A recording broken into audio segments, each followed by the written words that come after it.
আসসালামু আলাইকুম ওয়া রাহমাতুল্লাহ। আশা করছি দর্শক শ্রোতা বন্ধুরা আপনারা সবাই আল্লাহ তাআলার অশেষ রহমতে ভালোই আছেন। আল্লাহ তাআলা ফেরেশতাদের ডেকে বললেন, আমি পৃথিবীতে আমার প্রতিনিধি পাঠাতে চাই।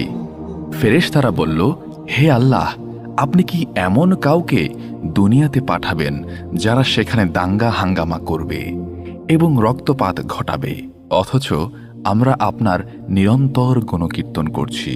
আল্লাহ বললেন, নিঃসন্দেহে আমি জানি যা তোমরা জানো না।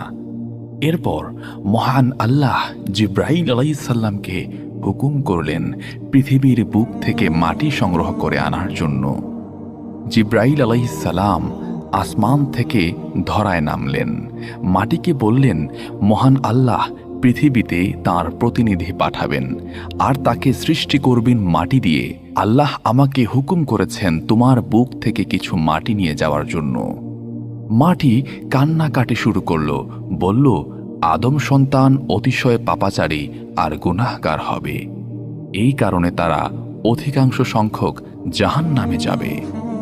আমার শরীর দিয়ে তাদের সৃষ্টি করলে তাদের পাপের কারণে আমাকে জাহান্নামের আগুনে জ্বলতে হবে। জাহান্নামের আগুনে জ্বলার সাধ্য আমার নাই।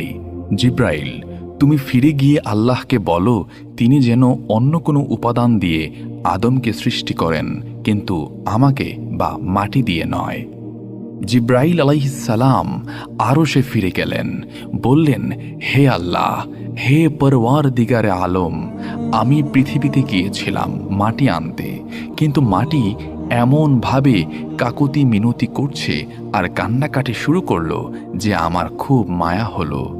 আমি মাটি আনতে পারিনি, আমাকে ক্ষমা করুন। আল্লাহ রাব্বুল আলামিন ইসরাফিল আলাইহিস সালামকে ডেকে পাঠালেন, তাকে বললেন জমিন থেকে মাটি আনার জন্য। তিনি জমিনে আসলেন। ইসরাফিল আলাইহিস সালামের বেলায়ও জিব্রাইল আলাইহিস সালামের মতো ঘটনা ঘটল। তিনিও মাটি নিতে পারলেন না। তিনিও ফিরে গিয়ে আল্লাহর কাছে অপারগতা প্রকাশ করলেন এবং ক্ষমা চাইলেন। এরপর আল্লাহ তাআলা মিকাইল আলাইহিস সালামকে ডাকলেন, তাকেও একই হুকুম করলেন এবং মিকাইল আলাইহিস সালাম পূর্ববর্তী দুই ফেরেশতার ন্যায় মাটির কান্নাকাটি দেখে মাটি নিতে সক্ষম হলেন না। এবার আল্লাহ তাআলা ডাকলেন হযরত আজরাইল আলাইহিস সালামকে। তিনি ফেরেশতাদের মধ্যে অপেক্ষাকৃত কঠিন হৃদয়ের, সমস্ত প্রাণীকুলের প্রাণ সংহার করার জন্য তাকে সৃষ্টি করা হয়েছে। তাকে জমিনে পাঠালেন মাটি আনার জন্য।